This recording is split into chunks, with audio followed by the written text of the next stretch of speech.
আসসালামু আলাইকুম এভরিওয়ান, সবাইকে স্বাগতম জানাচ্ছি আমার রান্নার ভিডিওতে।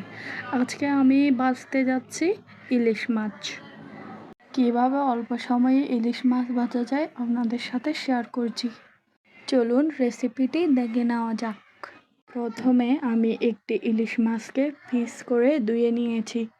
তারপর একটি বাটিতে পিস করে রাখা মাছগুলো নিয়ে নিব।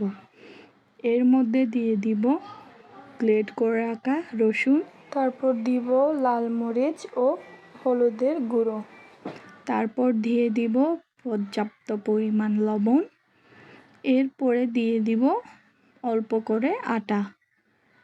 সব একসাথে ভালো করে মিশিয়ে নিয়ে 10 মিনিট ম্যারিনেটের জন্য দিব।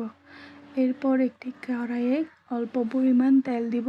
তেল গরম হয়ে আসলে তারপর ম্যারিনেট করা ইলিশ মাছ দিয়ে দিব একটা একটা করে।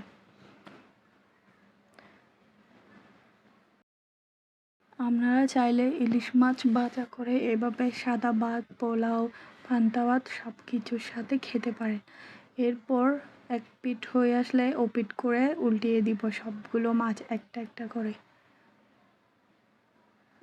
আমি একটু স্বাদ আনার জন্য এর উপর দিয়ে দিচ্ছি টমেটো, পেঁয়াজ। এরপর আর 5 মিনিট রাখলে হয়ে গেল আমাদের ইলিশ মাছ ভাজা। ধন্যবাদ।